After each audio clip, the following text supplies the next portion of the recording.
the silent weight of knowing too much.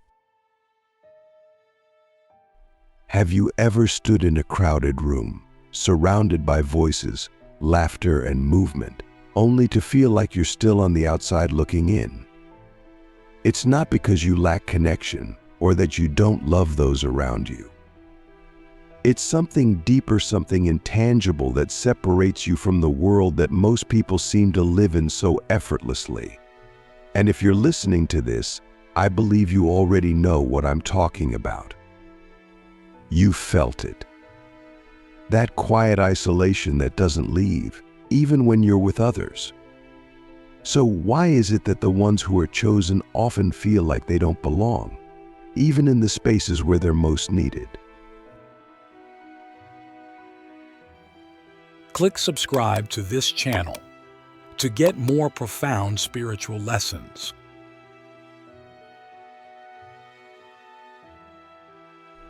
The truth is, being a chosen one isn't a gift wrapped in gold ribbons. It's not about being better or more enlightened than others. It's about carrying a responsibility that others can't see. Imagine walking into a room where everyone is speaking one language, but you understand a second, hidden language, one that reveals the motivations, fears, and unspoken truths of the people around you. It's as though you've been handed a pair of glasses that allow you to see beyond the surface of life. At first, it feels like a superpower, but over time it starts to feel heavy. Why? Because the more you understand, the more you realize that very few people see the world the way you do. This isolation stems from awareness. You see, most people live within the boundaries of societal norms and expectations. They're comfortable in the roles they've been assigned, whether it's as a friend, a partner, an employee, or even a dreamer. But you've always felt like there's something more, something beyond the surface of what people say and do. You notice the patterns, the energy shifts, the subtle ways people betray their own truths. And because of this, you often feel like a stranger in your own life.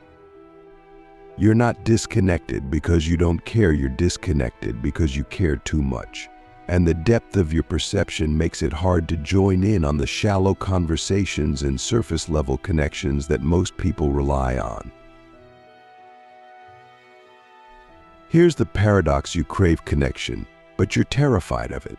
Not because you're afraid of people, but because you know that true connection requires vulnerability. And vulnerability, for a chosen one, can feel like standing naked in a storm.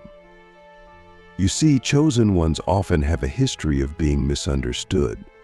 Maybe you grew up feeling like the weird one in your family, the one who asked too many questions or refused to follow the rules without understanding their purpose.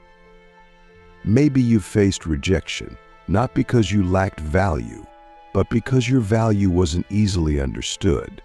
So, over time, you learn to protect yourself by staying on the edges of relationships, observing rather than participating. But let me ask you this: is your fear of being misunderstood greater than your desire to be truly seen? Take a moment to sit with that question. Because the isolation you feel isn't just about others not understanding you, it's also about you not giving them the chance to try. You've built walls to protect yourself, but those walls have become your prison.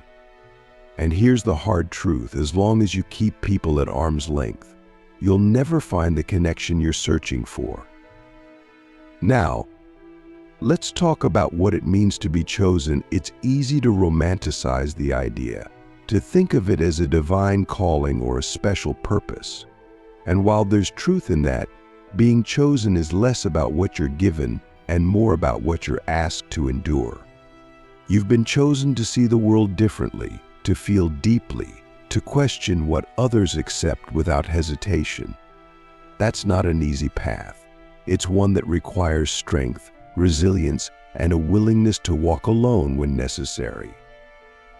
But it's also a path that offers profound rewards, clarity, purpose, and the ability to create change in ways that others can't. So what do we do with this isolation? How do we navigate the tension between our need for connection and our fear of rejection? The first step is understanding that your isolation isn't a punishment, it's a preparation. The time you've spent feeling alone has been a gift, even if it doesn't feel like one. It's in those moments of solitude that you've been able to hear the whispers of your soul, to uncover the truths that most people spend their lives avoiding. And while it's tempting to resent the loneliness, I urge you to see it as a teacher. What has your isolation taught you about yourself, about the world, about what truly matters? But here's the thing: you can't stay in isolation forever.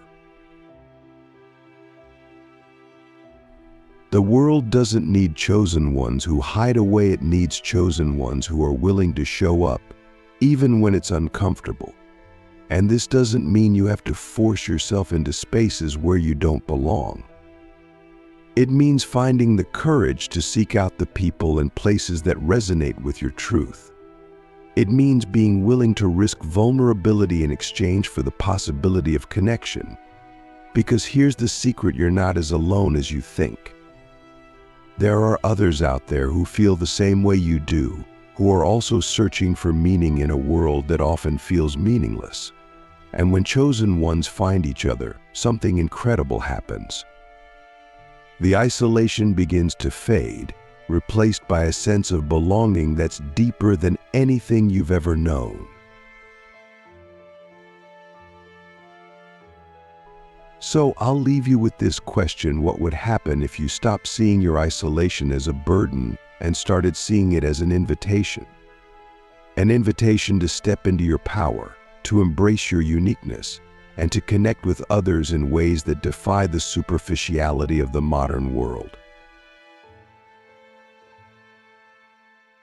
The invisible weight of walking between worlds.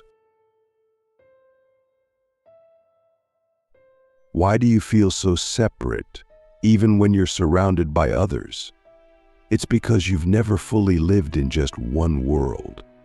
You exist in a space that most people don't even realize is there. On one side, there's the ordinary, the conversations about daily routines, surface-level goals, and societal expectations. On the other side is the extraordinary, your inner awareness, the energy you sense, the truths you've come to know that most people are too distracted or too afraid to confront. Here's the hard part: you can't fully belong to either world. You're too awake to lose yourself in the everyday noise, but at the same time, you're still human, and you crave the comfort of belonging. So you find yourself in between, walking a tightrope no one else can see. And that's exhausting, isn't it? The weight of knowing too much, feeling too deeply, and constantly filtering the world through a lens that others don't even know exists. It's like being fluent in a language no one else speaks. You can understand them, but they can't understand you. The isolation comes from the disconnect between what you experience and what others are able or willing to see. When you feel someone's pain before they've even said a word, it's not something you can easily explain. When you sense the undercurrent of a conversation that's happening beneath the words, you can't just blurt it out. And when you see through the illusions that most people cling to, it's hard to join in without feeling like you're betraying yourself. So you stay quiet, you nod along. You participate just enough to avoid drawing attention to the fact that you don't really fit. And afterward, you wonder why you feel so drained, so disconnected. It's because you're pretending to live in a world that doesn't feel real to you. But let me ask you this: how much of your isolation is self-imposed? I know that sounds harsh, but think about it. How often do you hold back because you assume others won't understand? How often do you choose to stay silent because it feels safer than risking rejection? And how often do you convince yourself that no one else sees the world the way you do without even giving them the chance to prove you wrong? The truth is, part of why you feel alone is because you've learned to keep yourself hidden. And while that might have been necessary at one point, it's not serving you anymore. Here's the thing about being chosen: it's not about being separate from others. It's about being able to bridge the gap between worlds. You weren't given this perspective so you could sit on the sidelines and watch. You were given it because the way you see and feel and think is exactly what the world needs. But that doesn't mean it's easy. One of the hardest parts of being a chosen one is learning to show up as your full, authentic self in a world that often values conformity over truth. It means being willing to risk misunderstanding, judgment, and even rejection, not because you enjoy being different, but because you know that hiding who you are is no longer an option. If you're honest with yourself, you're tired of hiding, aren't you? You're tired of pretending that you don't feel things as deeply as you do. You're tired of shrinking yourself to fit into spaces that don't honor your truth. And you're tired of the loneliness that comes from constantly holding back. So why do you keep doing it? What are you so afraid of losing? Is it the approval of others? The illusion of safety? Or is it something deeper, something you haven't fully admitted to yourself yet? The reality is, being a chosen one means you're going to feel out of place sometimes. That's inevitable. But there's a difference between feeling out of place and choosing to isolate yourself. The first is a natural part of your experience, the second is a decision. And while it might feel safer to keep your walls up, it's also what's keeping you disconnected. You can't have connection without vulnerability. You can't find your people if you're too busy pretending to be someone you're not. And you can't live the life you're meant to live if you're constantly hiding from it. But let's talk about why this is so hard, because it is hard. Being vulnerable doesn't just mean opening up to others, it means opening up to yourself. It means facing the parts of you that feel unworthy, the parts that whisper, "What if they don't accept me? What if I'm too much or not enough?" It's easier to stay alone than to confront those fears. But is it worth it?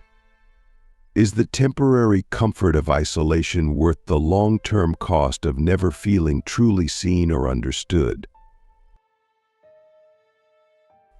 I'll tell you something most people don't realize: the people who seem the most at peace with themselves aren't the ones who are fearless. They're the ones who've learned to act in spite of their fears. They've stopped trying to control how others perceive them and started focusing on how they perceive themselves. And that's the shift you need to make if you want to move through this isolation. It's not about convincing others to understand you, it's about deciding to show up as you are, whether they understand or not. So, what does that look like in practice? It starts with small, simple choices. The next time you feel like holding back, ask yourself why. Are you protecting yourself, or are you just afraid of being seen? The next time someone asks how you're doing, resist the urge to give the easy answer. Tell the truth, at least a little bit of it. And the next time you feel the urge to shrink yourself to fit in, ask yourself what would happen if you didn't. What would happen if you let yourself take up space, speak your mind, and show up fully, even if it made others uncomfortable? The truth is, you're not here to make others comfortable. You're here to bring something new into the world, something that only you can offer. And that requires courage. It requires being willing to stand out, to be misunderstood, and to keep going anyway. But it also requires something else: trust. Trust that the people who are meant to understand you will find you. Trust that your authenticity will draw the right connections into your life. And trust that even if you feel alone right now, you're never truly alone. So, I'll leave you with this. If you weren't afraid of being misunderstood, what would you say? If you weren't afraid of being rejected, how would you show up?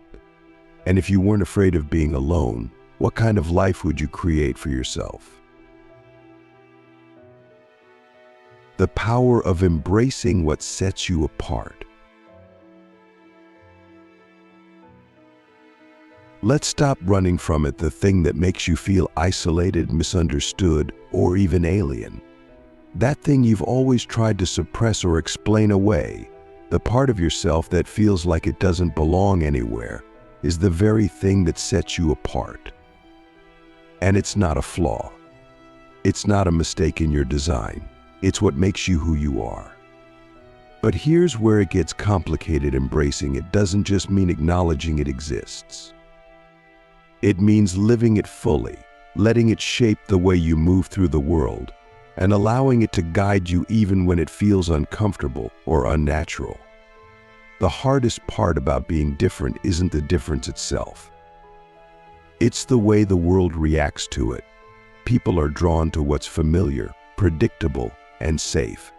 And when you show up carrying a different frequency, a perspective, an energy, a way of being that doesn't fit neatly into the boxes they understand, it challenges them.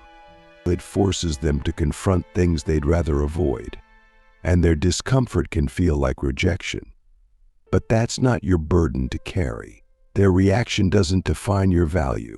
What defines you is how willing you are to stand in your truth, even when it feels like no one else sees it. This isn't about forcing others to understand or validate you. It's about giving yourself permission to stop trying to blend in. Think about that for a second. How much of your energy has gone into trying to fit into spaces that were never meant for you? How much of your time have you spent dimming yourself down to make others more comfortable? And how many times have you convinced yourself that being too much or too different was the problem, when the truth is you were just in the wrong environment? Not everyone is going to get you. Not everyone is supposed to. Your job isn't to be understood by everyone, it's to find the people who do. And that starts with being honest about who you are. When you stop hiding, you create space for the right connections to find you. But as long as you're wearing a mask, you'll keep attracting people who are drawn to the mask, not the real you. And that's why the connections feel hollow. That's why you can be surrounded by people and still feel completely alone. Because they're connecting to the version of you that you've curated to fit in, not the version of you that's real. So what does it mean to embrace what sets you apart? It means showing up fully, even when it feels risky. It means trusting that the things you've been told are too much or too strange are exactly what make you valuable. And it means refusing to shrink yourself to make others more comfortable. Because the truth is, the world doesn't need more people who fit in.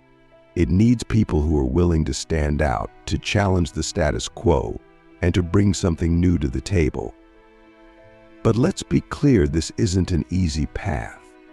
There will be moments where it feels like the isolation is winning, like it's easier to retreat back into the shadows where no one can judge or question you.